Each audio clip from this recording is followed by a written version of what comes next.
Thank you, Mr. President, for honoring my husband in such a profound and meaningful way. And thank you for making this event a priority amid the peace process in the Middle East. Thank you.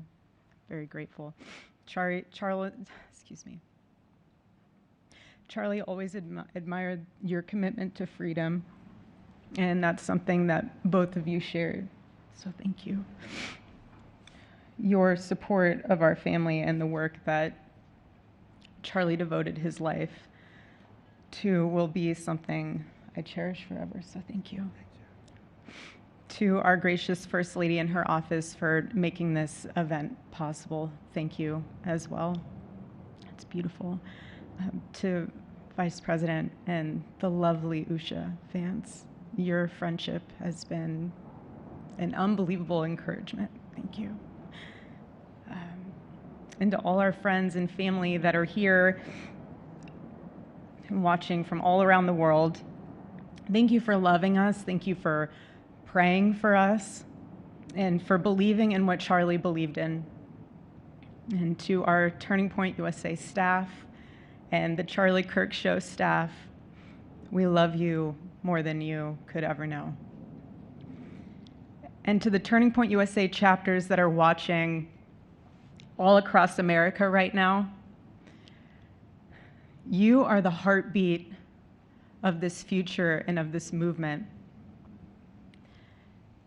Everything that Charlie built, you guys are the legacy holders of that. You are living proof that his mission did not die with him. It lives through you. And Charlie always said the next generation will decide whether freedom endures. And because of you, I know that freedom will endure. It will.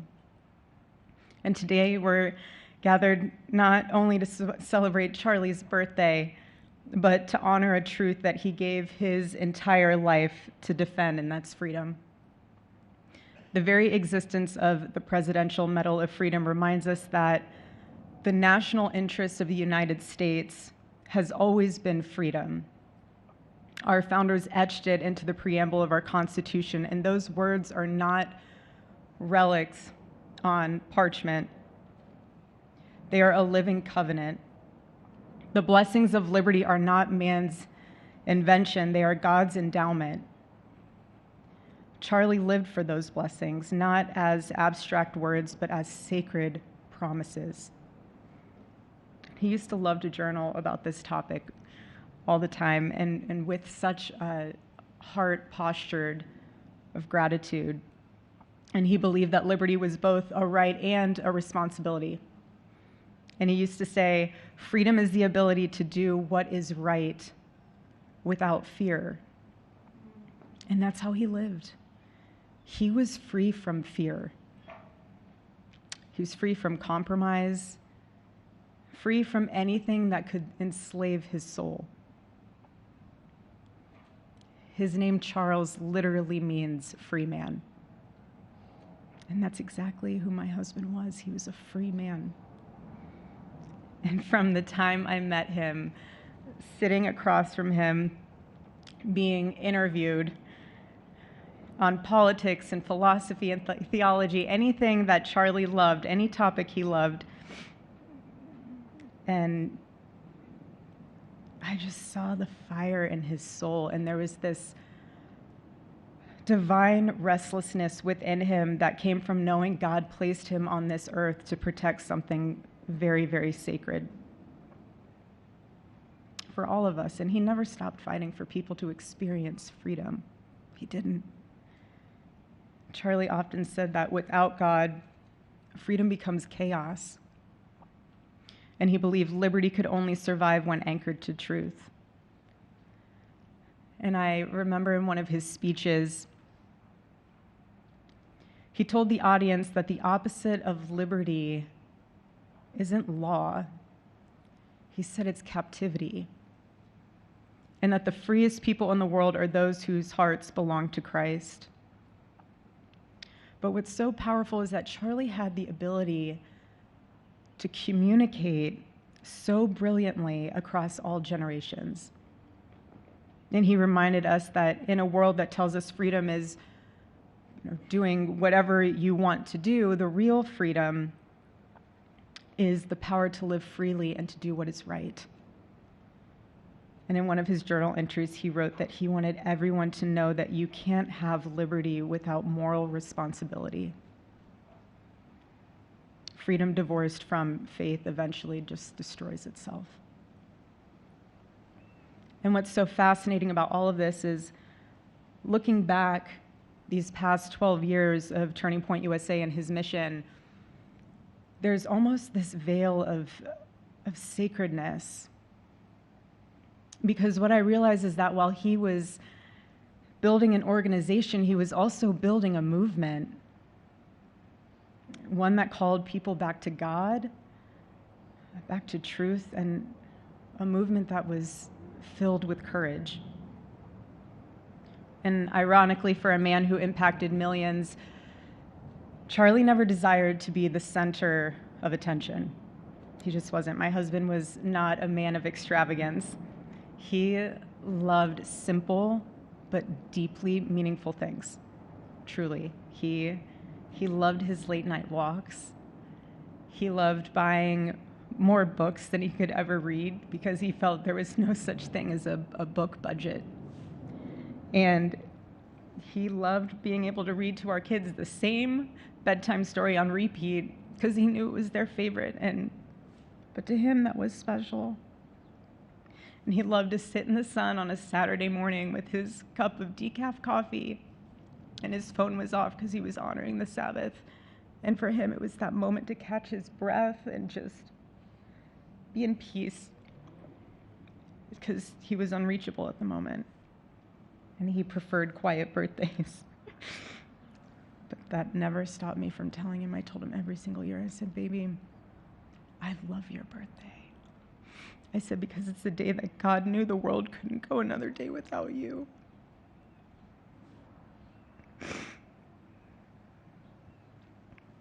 And so the rhythm of our usual birthday celebration for him was mint ice cream, mint chocolate chip ice cream. He only had it twice a year, on his birthday and 4th of July. It was just, and then after that, it was back to work as usual. But last year, his one birthday wish was to see the Oregon Ducks play the Ohio State.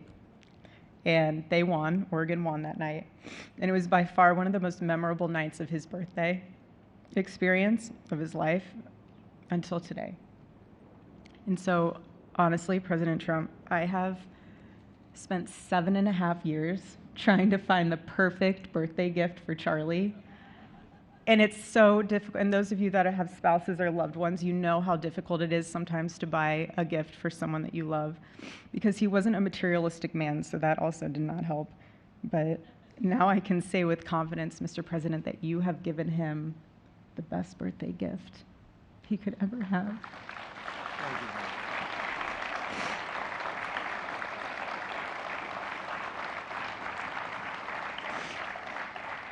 It's such an honor and the recognition of a life lived for defending freedom. And that's what Charlie fought for until his last breath. And it was written across his chest in those final moments on one of his simple t-shirts that always carried a message, and this one bearing a single word, freedom. That was the banner over his life, and that shirt was a declaration.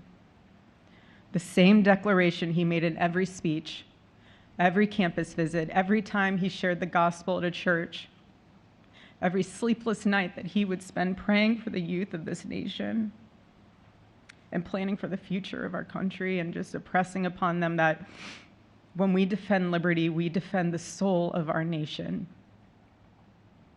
My husband never told anyone what to say. He never did. He never told anyone what to say. He would just encourage them to think. He would encourage them to think outside of the traditional political labels. He would want them to think in a way that was anchored in wisdom and truth. But he would never tell anyone what to say. Charlie wasn't content to simply admire freedom. He wanted to multiply it. He wanted to multiply freedom. He wanted young people to taste it and to understand it and defend it. He wanted them to see that liberty isn't self-indulgence, it's self-governance under God. He wanted them to see that. And every day I'd see him getting ready for work. He'd put on his cross necklace, he'd put his ring on his finger. And the boldness in his demeanor was always fearlessness. He wasn't afraid. He was never afraid. In his daily actions, whether in office or on campus or at a church, it was always without fear. That was his creed. That is how he lived out every single day. He didn't fear being slandered. He did not. He didn't fear losing friends, I can tell you that. He didn't. He didn't care. He stood for truth and stood for freedom, and he did not, everything else was just noise to him. And it's because his confidence in Christ was absolute. That's why. There was no limit to what he would have sacrificed to defend freedom for all. And if the moment had come, he probably would have run for president, but not out of ambition. He would only have done it if that was something that he believed that his country needed from a servant's heart standpoint. And Charlie lived only 31 short years. No, he's 32, but on this side of heaven, but he lived. He lived every single second he lived. He filled every single day with purpose, and he fought for truth when it was unpopular. And he stood for God when it was costly, but that's what we're called to do. Surprisingly enough, he did pray for his enemies, which is very hard, but he did. He did. He did. No one else, I saw him do it. No, he never did it in front of anyone else, but I can attest to that. But he also loved people when it was inconvenient. And he ran his race with endurance, and he kept the faith. And now he wears the crown of a righteous martyr. And for me and for our children, the truth really steadies our grief, because heaven gained what earth could no longer contain: a free man made fully free. To all watching, this is not a ceremony. This is a commissioning. And my message is simple. I want you to be the embodiment of this medal. I do. I want you to free yourself from fear. I want you to stand courageously in the truth. Listen for the still, small voice of God. And remember that while freedom is inherited in this country, each of us must be intentional stewards every single day. God began a mighty work through my husband, and I intend to see it through. And the torch is in our hands now. It's in mine, it's in yours, it's in all of yours, it's in all the students with Turning Point USA. And before I close, I'll share with you that I asked our daughter what she would like to say to Daddy for his birthday. Excuse me.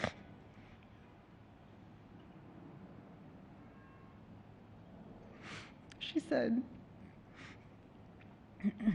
"Happy birthday, Daddy. I want to give you a stuffed animal.